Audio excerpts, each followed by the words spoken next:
અમદાવાદના સરખેજમાં પત્નીની હત્યા કર્યાનો પતિ પર આરોપ। મેહુલ મુનિયા નામના આરોપીએ નિર્દયતાપૂર્વક છરીના ઘા મારી અને પત્ની રાશિતાની હત્યા કરી। ફક્ત 3 મહિનાના લગ્ન જીવનનો અંત લાવી દીધો। મૃતક રાશિતા પત્ની મેહુલ અને સસરા લાલચંદ સાથે ધાબા પર ઊંઘી રહ્યા હતા ત્યારે જ વહેલી સવારે રાશિતાની ચીસો સાંભળીને સસરા લાલચંદ દોડી આવ્યા। રાશિતાના ગળાના ભાગે છરીથી વાર કરી અને આરોપી પતિ મેહુલ ધાબા પરથી નીચે કૂદીને ભાગી ગયો હતો।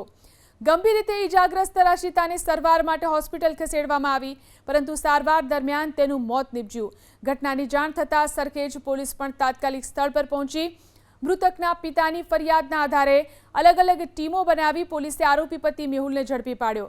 ધાબા પરથી કૂદતા આરોપી મેહુલના પગની અંદર ઈજા થતાં તેને સારવાર માટે સોલા સિવિલ હોસ્પિટલ ખસેડવામાં આવ્યો। જેને છરી વાગી છે એ રસિકાબેન કરીને છે, એ ઉંમર 20 વર્ષના હતા અને એમના 3 માસ પહેલા બેઝિકલી એ લોકો રાજસ્થાનના છે ને રાજસ્થાનના મેહુલ કરીને છે, મેહુલ લાલચંદ મુનિયા કરીને એની સાથેના લગ્ન થયેલા।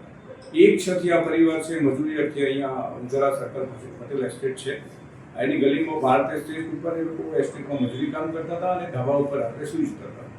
આ છે આ બધા સૂતેલા હતા ધાબા પર। એ વખતે જે મેહુલ છે આરોપી, એણે જે એની પત્ની છે રસિકા, એને એકાએક રાત્રે સવારે 4 વાગે ગળાના ભાગે છરી મારતા બૂમ થયેલી અને એ છરી મારીને જે આરોપી છે ભાગી ગયો હતો।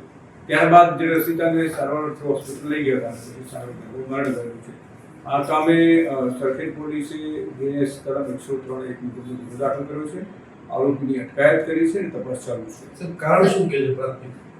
અત્યારે કોઈ કારણ જે ફરિયાદી છે એને નથી જણાવ્યું કે જે આરોપીના પપ્પા છે એને પણ નથી જણાવ્યું, પણ આરોપી અટકાયતમાં આવ્યું હોય એટલે પૂછપરછમાં સાચું કારણ જાણવા મળશે એ કયા કારણસર